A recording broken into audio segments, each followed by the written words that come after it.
We're concluding our three-part series on marijuana legalization. Find out the strategy big marijuana used to fool Colorado voters and how legalization is affecting the workplace economy. Next on Significant Insights.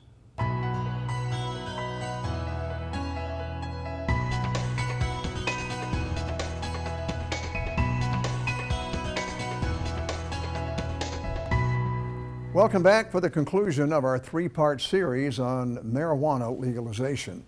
Our guest is Joe McGuire. Joe is from Colorado, and in 2012, that state amended its constitution to legalize the recreational use of marijuana. Among other roles, Joe co-chairs the Marijuana Education Committee. Since legalization, the impact on Colorado has been noteworthy. Marijuana-related traffic deaths have increased, are you ready for this? By 66%. A Colorado impact study showed the youth in that state ranking #1 in the nation for marijuana usage. ER visits related to marijuana increased by 35% since legalization. A high percentage of babies are born with the drug in their system. And even alcohol consumption has risen since marijuana was legalized. As we begin part 3, Joe explains to TLN's Greg Bogdan how the groups behind legalization, known as Big Marijuana, got the amendment passed in Colorado. So how did marijuana become legal in Colorado? Well, Colorado was one of those states where if you collected enough signatures of the citizens, you could get a ballot initiative to amend the state constitution. Now, the folks involved in Big Marijuana, they made this attempt many, many years in Colorado, over and over and over again. And it failed and it failed and it failed. So, it came back. Nobody was really paying attention to it. People were kind of numb to it, It's like a whatever, they do this every year. This happened to be a key presidential year, and there was money that was given to college campuses to register students on registration day to vote. So we have all of these students coming in from outside of our state, coming to Colorado to go to school, and they all become registered voters, right? And then part of that funding included early voting by mail ballots. So they all got their mail ballot. So then another part of this funding was then you have to have fair and equal debates on the topic. So I was invited to go and do debates about, are we ready for this? And the debates would go very well from my point of view, and the students would come up to me with their, legalize it t-shirts on, and they would say, you know what, Joe, you convinced me. You made a lot of sense, and I believe what you had to say. The problem is we already voted a couple weeks ago. So it was done.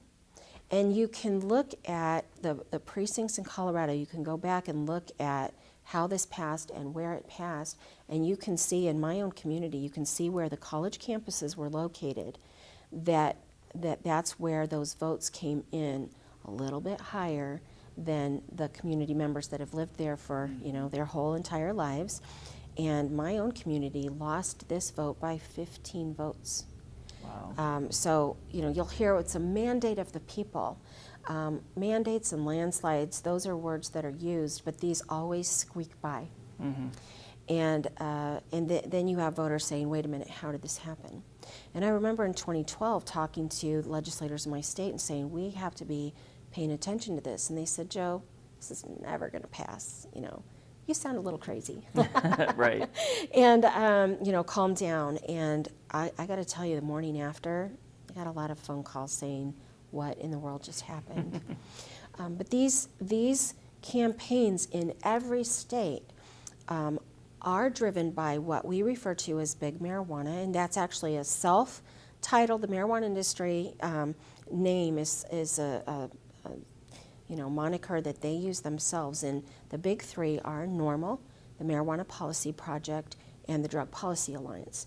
And they go in and promote, we need to change drug policy. They talk about the incarceration rates. It's unfair to the poor. They have their same talking points, and it's safe, and so they come in and they are funded to the hilt by George Soros. He supplies the money to back them, and they And it's not unique to the U.S. George Soros has these interests in South America, in Australia and New Zealand, in Germany. All of these countries are under attack. And what is the end game there?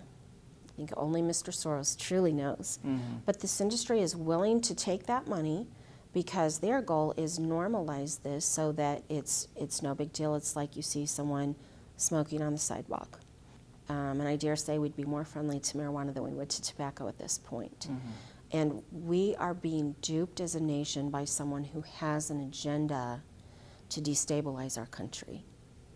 And we are all being lulled into agreeing with this by the promise of $1. Shame on us. Right. And as Joe has explained previously, marijuana has brought a great many unintended costs to the state. ER room visits, traffic accidents and fatalities, increased crime in tent cities of homeless people who come to the state for the drug, and that's just a few. More on impaired driving and the problems marijuana has caused to business owners right after the break. Citizens have to be ready to go to work, prepared and safe to work, so they're not getting hurt, others are not getting hurt, and so that we're safeguarding our safety and productivity in the workplace.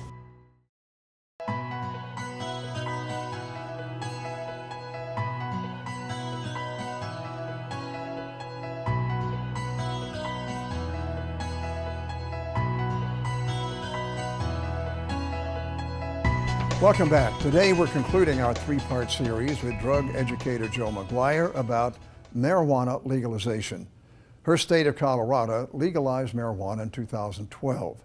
Joe was appointed to serve on the Colorado Governor's Task Force after it was legalized, and she has lent her expertise to form recommendations for drug and alcohol testing in the workplace.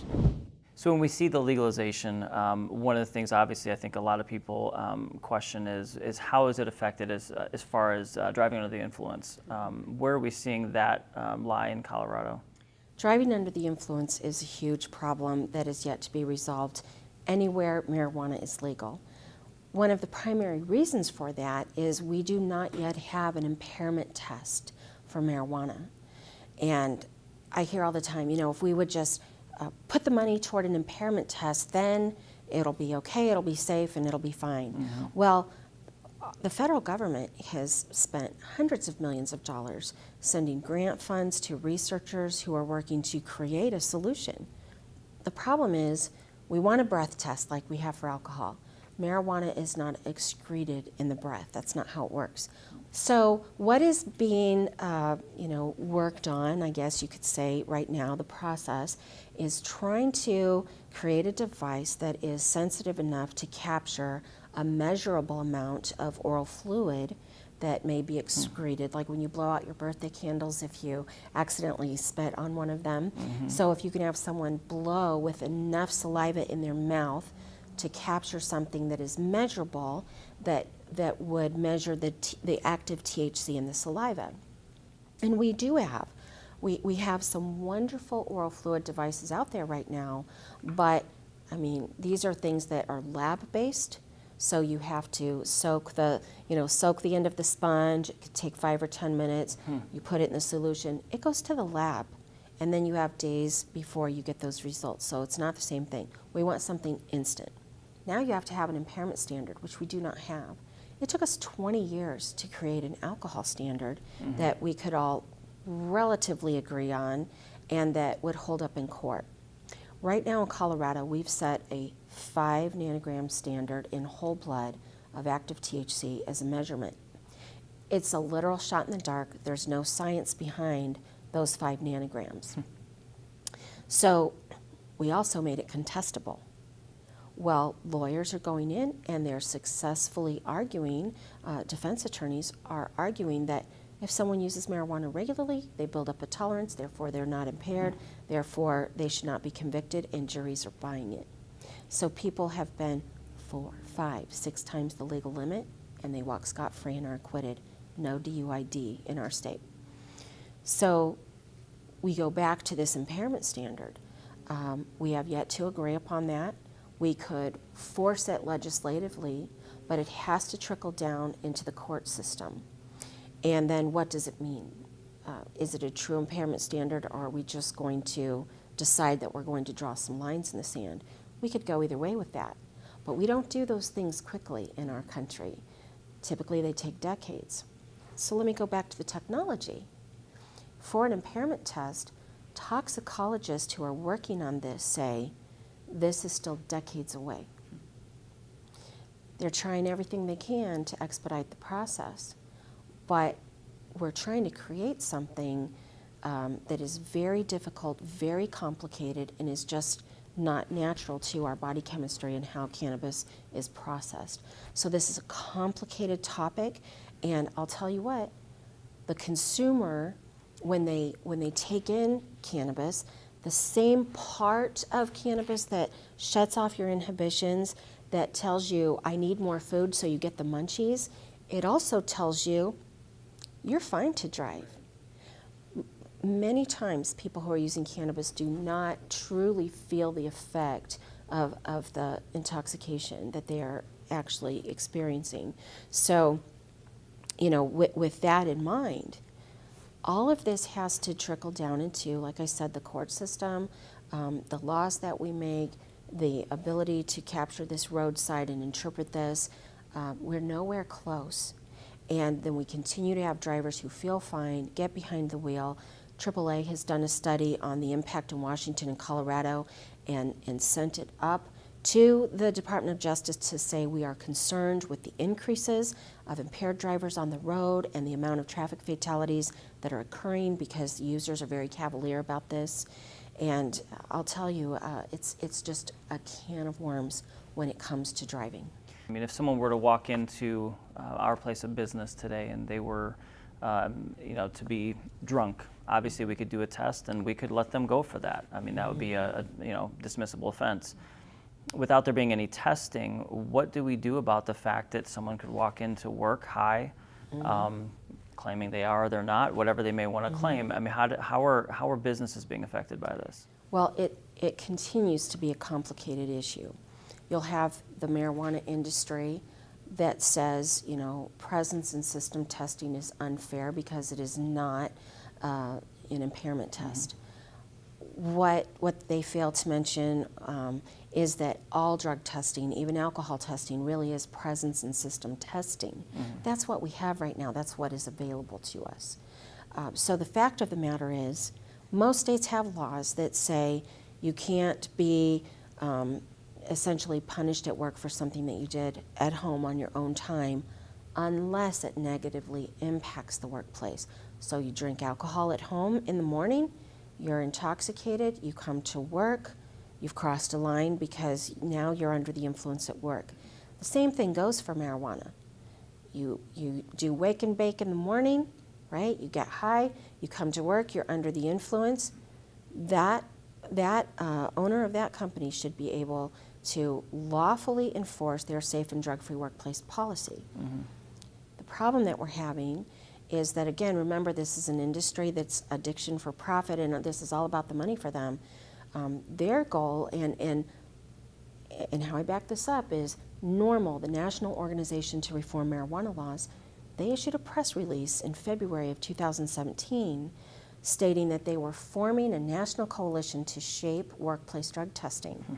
And their first act was to submit bills to the states of Washington and Oregon to make workplace drug testing for marijuana illegal, because their reasoning, it's not fair. Okay, so now we have an employer who has an employee who is under the influence. Clearly, the marijuana industry says this is suspicionless drug testing. Pre-employment testing is suspicionless. Random drug testing is suspicionless, which, by the way, is one of the most proven efficacies for safe and drug-free workplace. So they're trying to tie employers' hands, and in some states they're doing this very effectively already. Maine is really struggling with this. Nevada's struggling with it. Even Illinois, with your medical marijuana system, you set up a law that says an employer cannot discriminate against an individual who has a medical marijuana card, right? But we don't define it, so nobody really knows what that means, okay? Right. So we have an employer who now has to grapple with this, and so the marijuana industry is driving the conversation about drug testing, and they say, well, you know, this individual, they used one time 30 days ago, and now, you know, you're going to test them, they're going to come up positive, and you're going to fire them, and that's unfair. So they're really fighting the whole issue of the drug test. The reality of it is one-time use is in and out of your system in 24 to 48 hours if it's truly one time, okay?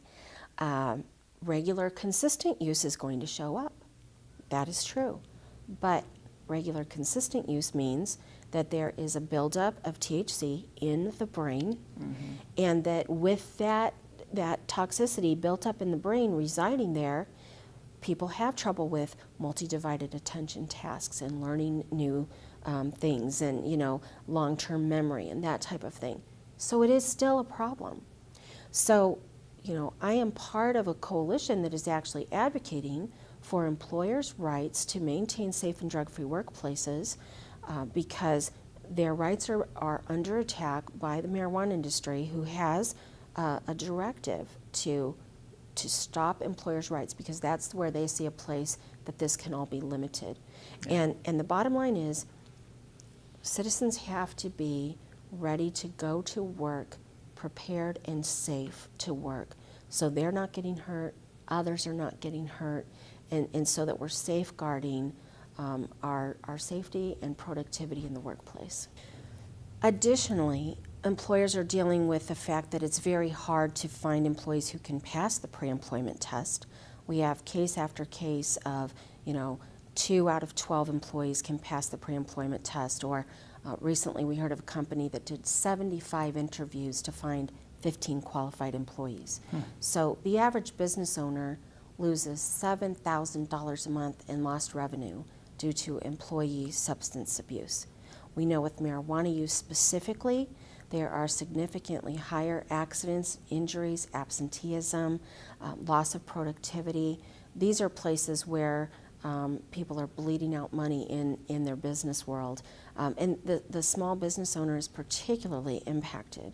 Right. In Colorado, we've seen large companies that have pulled franchise operations out of the state. We see small business owners that have just uprooted and left and said, I just can't do business here anymore. We've seen companies that were considering opening manufacturing and whatnot in our state and have said, you know what, we just don't want to deal with it. So can you, in the state in which you live, afford to lose those opportunities and to have that negative impact to the workplace? Increased workers' comp costs. Right, I was going to say, it's got to be, as we look towards the future, I would assume that the insurance agencies are looking at this going, we're not going to be responsible because there's bad laws on the books that are Right. now affecting our impact. So, Exactly. So as we look to Illinois in the future, potentially of having legalized marijuana here from the standpoint of recreational, what does that mean for the workplace here in Illinois? For the workplace, what I say to every employer is make sure that you have a drug and alcohol policy that is clear and has clear consequences and outlines what you do and do not allow in your workplace and why. Do it now. Make sure that in every position description for the people in your employ, it states in the position description why they may or may not be under the influence at work. And then you must enforce that policy regularly and consistently with clear communication to the employees on a regular basis that you will not tolerate people being under the influence at work. And you create a culture where safety is key, Right. not the rights of the employee to use drugs. Right. Right? Right. So as far as the employer goes, prepare now. And even with medical marijuana in play, they should already be doing these things and taking precautions to make sure that safety is the priority. So what can we do to stop it from becoming legal? Well, one of the things that I'll say is the most powerful is for the citizens of Illinois to contact their representatives. You have to let them hear from you. You have to send a clear message that this is not what you want. Because as we take a step back and say, well, I don't use it, so what does it matter to me? if we're going to make some money, or if the people who want to use it, what do I care? But we know it's doing harm to others. We know that there's a potential for this to do harm to our own children and our loved ones.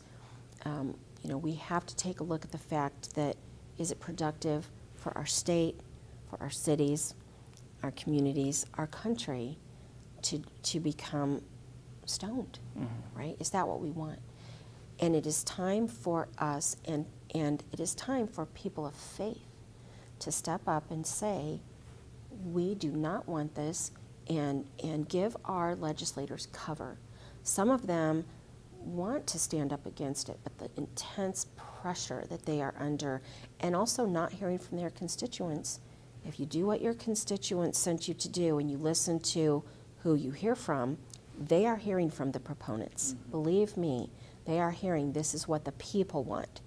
So I still believe that the majority of people do not partake and do not want this to become legal across the nation, but they have to use their voice. They have to speak up, and they have to say some things.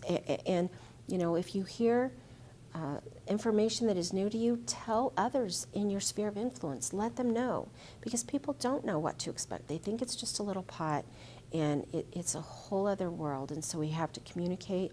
But by and large, if we do not speak to our policymakers and they don't hear us, they will steamroll this right through. I really want to thank Jo McGuire for the time she has taken to give us clarity on the issue of marijuana legalization. She's really given us all a lot to think about. Final thoughts after the break.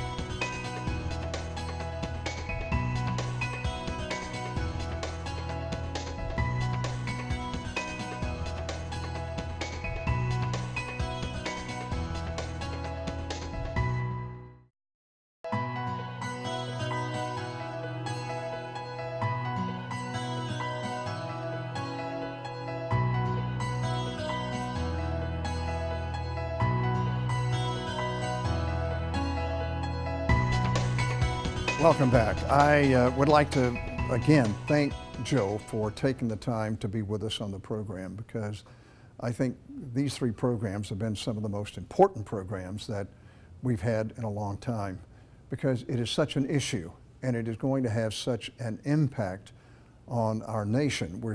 We've heard Jo talk about what it's already had, the negative impact that it's already had in Colorado. And right here in the state of Illinois, that potential is headed our direction. The Illinois Family Institute has really taken this seriously.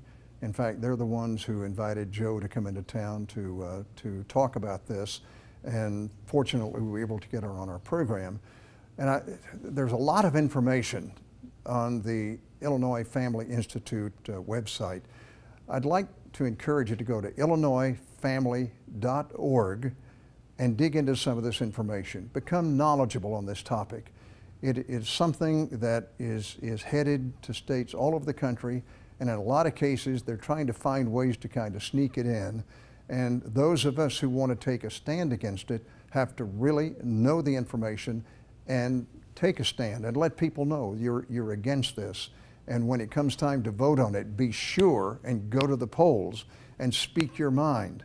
It is absolutely vital that we do this. So thank you. We'll probably be airing all three of these programs at another time just to make sure that everybody is getting information. But thanks for joining us for these three shows, and take the problem seriously. Thanks for joining me. God bless you. See you next time.